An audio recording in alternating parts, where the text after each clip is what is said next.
ये काफ़ी complex topic है, तो मैं इसमें ये एम कर रहा हूँ कि मैं सिंप्लीफाई कर पाऊँ और ये एनालिसिस पूरी नहीं कर पाऊँगा मैं, लेकिन एक बेसिक अंडरस्टैंडिंग समझ में आ जाए और जिसके ऊपर आगे जा कर के बिल्ड किया जा सके। तो क्वेश्चन बेसिकली है कि डॉलर क्यों बढ़ता जा रहा है।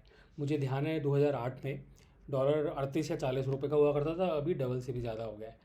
तो डॉलर क्यों इतना ज़्यादा बढ़ रहा है ये मैंने समझने की कोशिश की है, और मैंने काफ़ी सारे वीडियोस वगैरह देखे। वो मेरे को उतना मज़ा नहीं आ रहा क्योंकि वो बेसिकली कोविड के बाद ज़्यादा एक्सप्लेन करते हैं, तो वो क्लैरिटी नहीं आ पाती, वो सारे फ्रेमवर्क्स वगैरह लेकर के एक्सप्लेन नहीं करते हैं। तो मैंने इसमें कोशिश करी है कि मैं इसका एक फ्रेमवर्क बना करके इसको एक्सप्लेन कर पाऊँ। तो एक तो बात क्लियर है कि ये एक कमोडिटी है, करेंसी है बेसिकली, और डिमांड सप्लाई से ही गवर्न होगी। और इसकी सप्लाई हम जानते हैं कि because of quantitative easing, modern monetary theory, supply increase करी।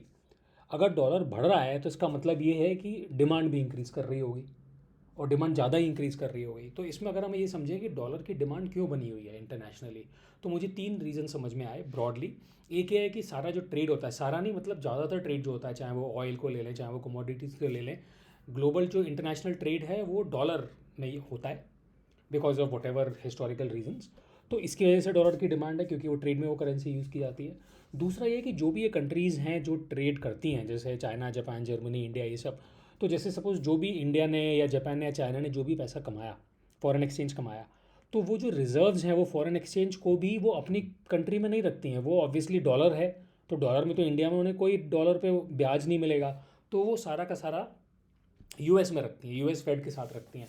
तो एक रिजर्व करेंसी होने की वजह से भी डॉलर को बेनिफिट मिलता है, डॉलर की डिमांड है। और एक उसका एक रीज़न ये भी है कि वो क्यों डॉलर में रखती है, क्योंकि डॉलर एक यूएस स्टेबल इकोनॉमी है, डॉलर स्टेबल करेंसी है, यूएस में इन्फ्लेशन कंट्रोल में रहता है। जैसे इंडिया हम देखेंगे 5 से 7-8% रहता है, यूएस में कंट्रोल में रहता है हिस्टोरिकली इन्फ्लेशन।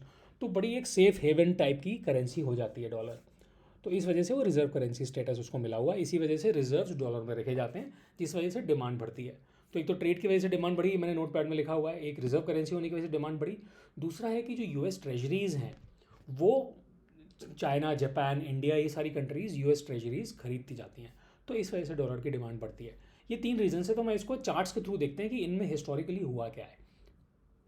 तो जैसे ये है ट्रेड, तो हम वर्ल्ड ट्रेड पे ध्यान देते हैं, तो वर्ल्ड ट्रेड मोटा ऊपर नीचे चलता रहता है। ये 2020 तक का डेटा है, 2023 में थोड़ा ऊपर चला गया है, बट ये मोरलेस यहाँ पर हम देखेंगे, मोरलेस ये फ्लैट रहा है वर्ल्ड ट्रेड। बट अगर हम इसको थोड़ा बहुत ऊपर भी मान सकते हैं, कोई दिक्कत नहीं है। तो इसकी वजह से नहीं बढ़ सकती डिमांड वर्ल्ड ट्रेड की वजह से। क्यों? एक तो ये रीज़न है कि वर्ल्ड ट्रेड थोड़ा सा फ्लैट ही रहा है पिछले कुछ सालों में, ऑल दो लॉन्ग टाइम से जाएं तो ये बढ़ रहा है, बट अभी कुछ सालों में ये फ्लैट रहा है। जबकि डॉलर 2008 से लेकर के डबल हो चुका है, एटलीस्ट इंडियन कॉन्टेक्स्ट में। और डॉलर इंडेक्स भी मैं दिखा दूँ, मैं सिर्फ रूपीज़ की बात नहीं कर रहा, डॉलर इंडेक्स है ये, राइट। तो 2008 से हम देखेंगे तो डॉलर इंडेक्स बहुत बढ़ चुका है। जैसे यहाँ पर ये 72 था, अभी ये 112 के आसपास हो गया है, 50% के आसपास बढ़ चुका है। तो बेसिकली चार्ट पे आते हैं, तो ट्रेड फ्लैट रहा है लगभग। अब हम देखते हैं कि ट्रेड किस करेंसी में हो रहा है, क्योंकि डॉलर की डिमांड तभी बढ़ेगी ना जब डॉलर में हो रहा होगा ट्रेड। तो यहाँ पर हम देखते हैं कि डॉलर का जो प्रोपोर्शन है वो घट रहा है। तो यानी कि ट्रेड भी फ्लैट है जैसे मैंने यहाँ पर देखा, और डॉलर का प्रोपोर्शन भी घट रहा है। तो मोरलेस इसका डिक्रीजिंग इम्पैक्ट हुआ है। जो ट्रेड वाला जो जो एलिमेंट था, यहाँ पर जो ट्रेड वाला एलिमेंट था, इसका डिक्रीजिंग इम्पैक्ट हुआ है डॉलर की डिमांड पे। अब हम देखते हैं रिजर्व्स, तो ये रिजर्व्स का डेटा है। अब रिजर्व्स में भी हम देखेंगे कि यहाँ पर मोरलेस ये फ्लैट है, ये बहुत ज़्यादा बढ़ नहीं रहा है। ग्लोबल करेंसी रिजर्व्स हैं जो यूएस डॉलर्स में है, तो ये भी ऑलमोस्ट फ्लैट रहा है, डिक्लाइनिंग तो नहीं रहा सपोज ये, लेकिन इसको फ्लैट मान सकते हैं। तो ये वाला पार्ट जो था मैं डी लिख देता हूँ डिक्लाइनिंग के लिए, ये वाला फ्लैट रहा है। अब ये वाला क्या रहा है, यूएस ट्रेजरी के डेटा को एक बार देख लेते हैं। अब यहाँ पर हम देखते हैं कि ये बहुत ज़्यादा इंक्रीज़ किया है। 2008 में ये 2 ट्रिलियन था, और अभी ये 4 गुने के आसपास होने जा रहा है। तो मुझे लगता है ये रीज़न है जो एक्सप्लेन कर रहा है कि क्यों ये इंक्रीजिंग है। ये रीज़न है जो एक्सप्लेन कर रहा है कि डॉलर की डिमांड क्यों बढ़ रही है। अब क्वेश्चन ये आ जाता है कि यूएस ट्रेजरीज़ में, और ये सब जानते हैं कि ज़्यादातर ट्रेजरीज चाइना, जापान, इंडिया, इस तरह की, रशिया, इस तरह की कंट्रीज़ के पास हैं, तो ये डिमांड क्यों बढ़ रही है यूएस ट्रेजरीज़ के लिए। तो मुझे लगता है कि एक रीज़न तो ये होता है कि अगेन जो भी कंट्रीज़ ये पैसा कमा रही हैं यूएस से, क्योंकि यूएस बेसिकली ज़्यादातर खरीदता है, और ये कंट्रीज़ चाइना, जापान, इंडिया, ये बेचती हैं, राइट, नेट एक्सपोर्टर्स है। तो अगेन जो इसका पैसा है जो फॉरेन जो डॉलर में कमाया, ये उस क्या करेंगे उस पैसे को, ये वापस बैंक में भी ना रख करके यूएस ट्रेजरीज में लगा देते हैं। अगेन इसलिए क्योंकि यूएस का AAA रेटेड गवर्नमेंट की रेटिंग है, और उस पर यील्ड्स भी अच्छी मिलती हैं। तो इसकी वजह से ये डिमांड ट्रेजरीज की बढ़ रही है। मुझे अभी तक यही समझ में आया। अब मुझे एक्चुअली इसमें ये चीज़ क्लियर नहीं है कि एकदम से क्यों इतनी सारी डिमांड बढ़ गई, ये तो 4 गुना क्यों हो गया। तो ये एक फैक्टर है जो मुझे अभी भी समझना है। बट इस सारे का जो लबो लुभाव है, जो समरी है, वो यही है कि यूएस की डिमांड बढ़ रही है डॉलर की, और वो मेनली ट्रेजरीज़ की डिमांड बढ़ रही है।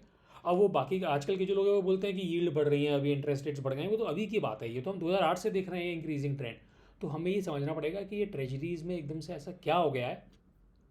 एक रीज़न जो मुझे समझ में आता है जिसकी वजह से लोग अपने पैसे को यूएस ट्रेजरीज में डालना चाहेंगे, वो अगेन रिस्क वाला फैक्टर है कि रिस्क परसीव हो रही है ग्लोबल इकोनॉमिक सिस्टम में या जियोपॉलिटिकल सिस्टम में।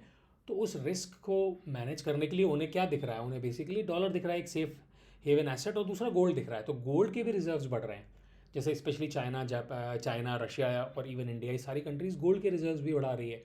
और ट्रेजरी में एक बार जल्दी से कोई की सर्च करके देख लेता हूँ कि इंटरनेशनल गोल्ड रिजर्व्स क्या बढ़ रहे हैं।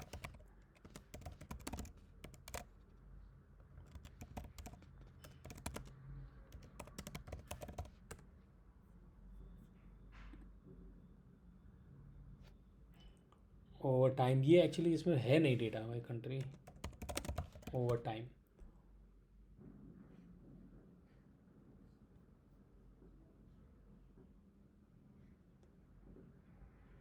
क्लियर नहीं हो रहा है इससे। एनीवेज मैं इसको यहीं ख़त्म करता हूँ, मैं ज़्यादा लंबा नहीं करना चाहता।